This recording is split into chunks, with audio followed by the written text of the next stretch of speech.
America, are they really coming for your guns? Again? Of course they are. It's 2026, and the left still hasn't learned that shall not be infringed isn't a suggestion. Hey Patriots, welcome back to She's Right. Today we're breaking down why the Second Amendment is not only surviving, it's winning cases, shifting momentum, and driving the gun grabbers absolutely nuts.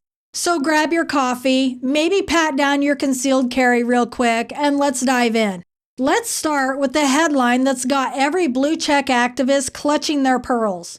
The Supreme Court is about to drop another bomb on the anti-gun crowd. Wolford v. Lopez, Hawaii's latest attempt to say private businesses open to the public can just ban guns because property rights. Hotels, stores, restaurants, anywhere you might actually need protection, suddenly becomes a gun-free zone if the owner posts a sign. The challengers are hitting back hard. The Second Amendment protects the right to bear arms, period. Not bear arms with permission from every business owner who might get offended. Oral arguments were savage. Justices, even some of the swing ones, were asking pointed questions about history, tradition, and how these restrictions echo old disarmament tactics used against freed slaves after the Civil War.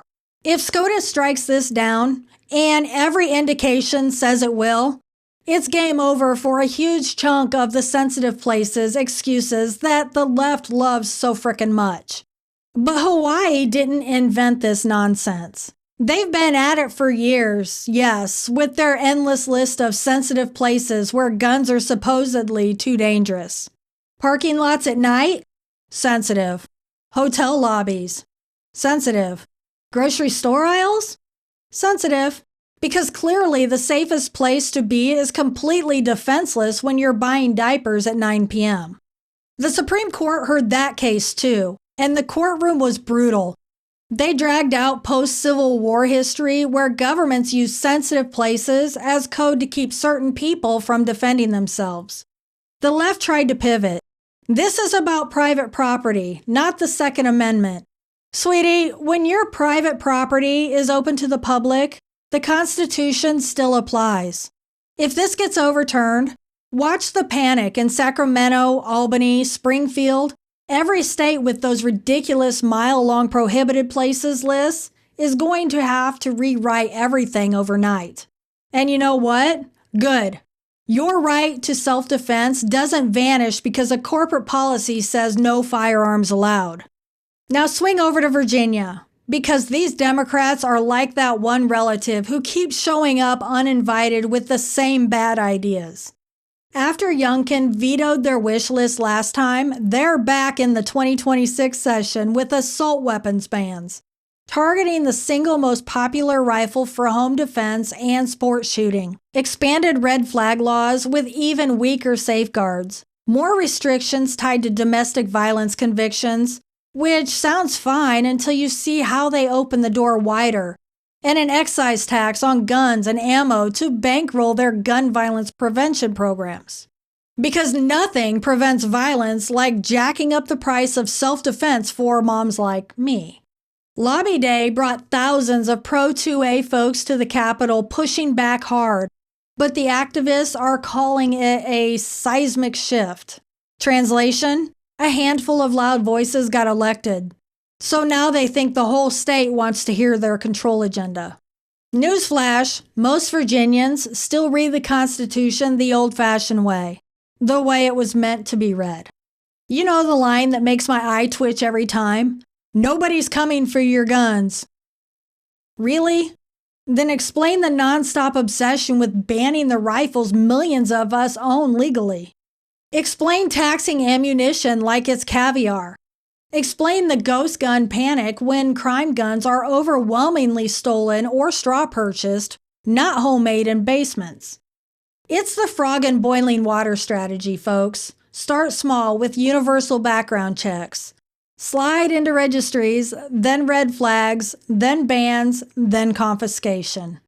We've watched this play out in state after state. But here's the part that they hate. We're wide awake now. We remember every single broken promise. We remember just this one more thing. And guess what? We're not falling for it again. Red flag laws deserve a special rant all on their own. File an accusation, angry ex, vindictive neighbor, family member in a spat. Get an emergency ex parte order and suddenly someone's guns are gone with almost zero due process. We've all seen the horror stories. False reports weaponized in divorces, revenge filings after breakups, people losing their constitutional rights over nothing more than hurt feelings. Due process isn't a nice to have. It's right there in black and white next to thou shalt not be infringed.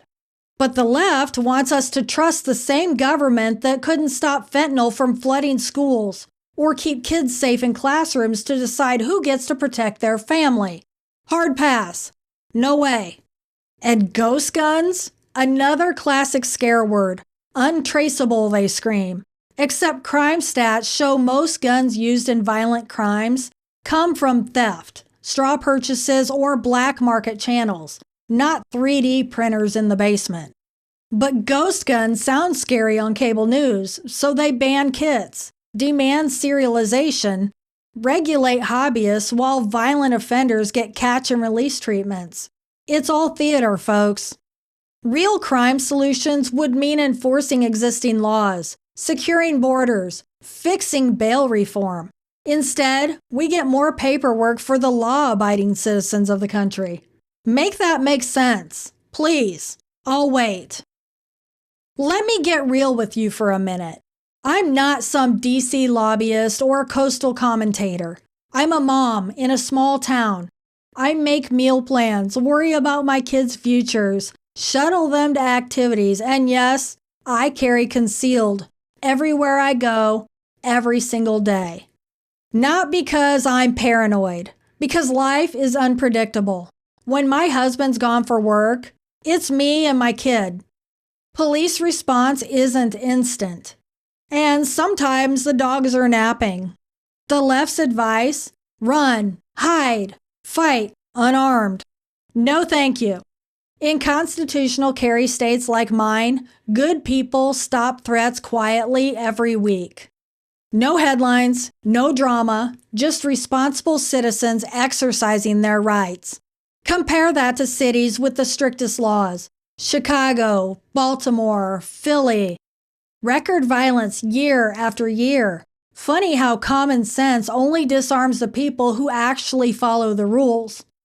And don't give me the "but the children" line. I'm a mom. I worry about school safety more than anyone screaming on TV.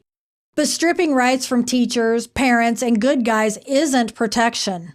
Secure the buildings, reform mental health, enforce laws that already exist, prosecute violent offenders. Don't punish 99.9% of gun owners for the actions of a tiny fraction who misuse them. And data doesn't lie, folks. Freedom states with high carry rates often have lower violent crime in key categories. Control-heavy cities? Nope, not so much. Here's the good news for 2026. Momentum is on our side. The Supreme Court keeps building on Bruin. History and tradition over modern public safety balancing acts. Women are buying guns and getting trained at record rates. Concealed carry numbers keep climbing. Compact high-capacity carry options are everywhere because people want real protection that fits real life. NRA lawsuits are dropping bad laws left and right. Even some politicians are backing off restrictions to court Second Amendment voters who actually vote. The tide is turning, folks. It's time to ride that wave. But listen close. Don't you dare get complacent. They never stop. Hear me loud and clear. They never stop. They fundraise off of every tragedy, elect more activists, introduce more bills every single session. So we stay louder. We vote in every race. We train consistently. We teach our kids responsibility, not fear. We call out the hypocrisy every time a celebrity demands disarmament from behind armed security. or a politician hides behind Capitol Police while telling you to wait for sirens. To every politician, every blue check activist, every Hollywood type who thinks they know better than us, your gun grab isn't compassionate. It's control and progressive clothing, and it's failing hard. The Constitution isn't up for negotiation. The Second Amendment isn't optional. We're not giving up a single inch. If this got your blood pumping, smash like if you're standing with the second. Drop in the comments, what's your everyday carry right now? Or roast the most ridiculous gun control idea you've heard lately. I read all comments. You're new here? Subscribe, hit the bell, because the left's next move is already cooking, and we'll be right here tearing it apart. Stay vigilant, stay armed, stay right. See you in the next one. Bye.